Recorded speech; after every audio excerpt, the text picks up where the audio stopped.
We're here to talk about coin games and their affiliated ICS series. It's all the same system, so I'm just going to call them all coin games anyway. On to the show. And like many of you, the only thing I knew about coin is that it somehow inspired Root. I just thought GMT's coin series were old, complicated war games, and I didn't really pay them much heed. I already had Root. But then one game changed that for me. I don't think I can properly convey to you how much Disney's Robin Hood is a part of my identity. When I heard that they were making a two-player coin game pitting the sheriff against Robin Hood, I had to investigate. What I found is an awesome two-player asymmetric game. But in case you're wondering, no. Just because it's Robin Hood doesn't mean my wife suddenly likes a war game now. Worked on me, though. In Gest of Robin Hood, you'll pit the sheriff's henchmen against Robin's merry men in a tug-of-war style struggle of order against justice. Robin Hood uses his sneaky merry men to rob from the rich, feed the poor, and generally cause revolt throughout the countryside. The sheriff uses his henchmen to quell the populace, take their money, and rout out the insurgents. What ensues is a wonderfully asymmetric two-player game that is incredibly deep, with very exciting moments.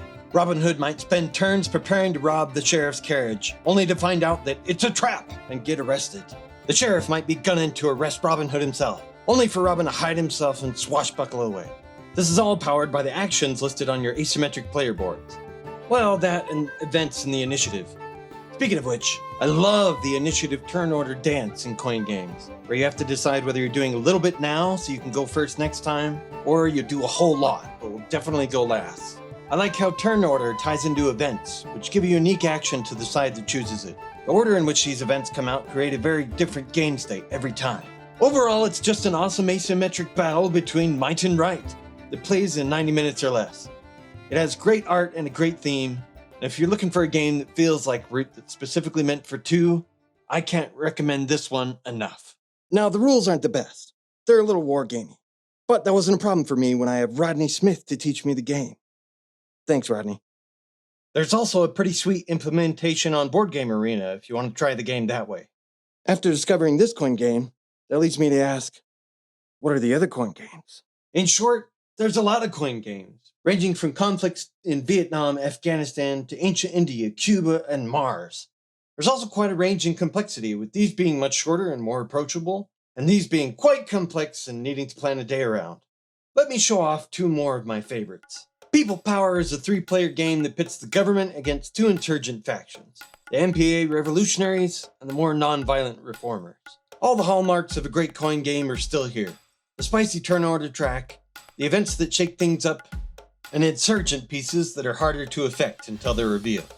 The reason why I love People Power is because of the unique interplay between the different factions. The Reformers were non-violent protesters, so they can easily affect the government pieces, but it's a lot harder to affect the rebel guerrillas. Because of this one interaction, the Reformers rely heavily on the government, another player, to police the rebels. However, sometimes the government is so domineering that you might want to aid the rebels in distracting the government. They're literally a faction that's caught in between the conflict and must play both sides against each other effectively to be able to accomplish what they want to. And that's why I love People Power. And that's why I love all asymmetric games. It's not just about how cool your faction is, it's about how cool the interactions between them are.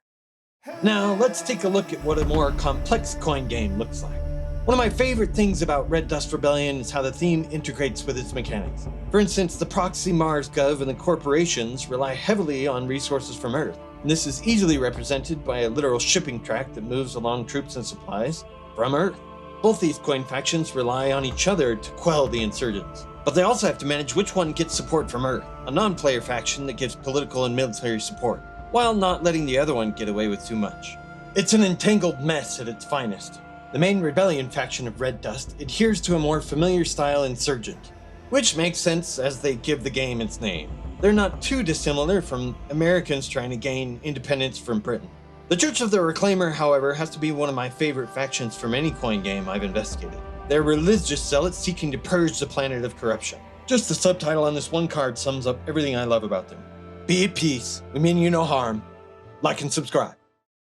Did my neural conditioning work on you there? The reason why the Church of the Reclaimer is so unique in coin games is because of this deck of asset cards. They double as resources for the church, but they also are events and capabilities that they can play. They can also spend them to bump themselves up in turn order. This means that they are not only a thematic wildcard, they are a mechanical wildcard as well, which is just fantastic. Oh, and did I mention how I still love the turn order track in coin games? And how it interacts with the events? It just takes a system that would otherwise have a lot of downtime between turns and makes it an interactive dance. So you have to figure out when you can afford to swing big and when you can get by with a little. No, I want to remind the viewer here that these are kind of complicated games. If you play Root, you'll probably be fine. Otherwise, I'd just suggest starting with Vijay and Nagara or Robin Hood. These are a little simpler and easier to get into. After that, I'd go Cuba Libre or People Power. I don't know. Look at the comments below and see what people suggest is the best coin to start. In short, I'd just like to thank Fred Serval for designing Robin Hood. He's got a historical board game channel called Homo Ludens that I'll link to in the description below. And Rodney Smith for not only teaching it, but for advocating for all coin games.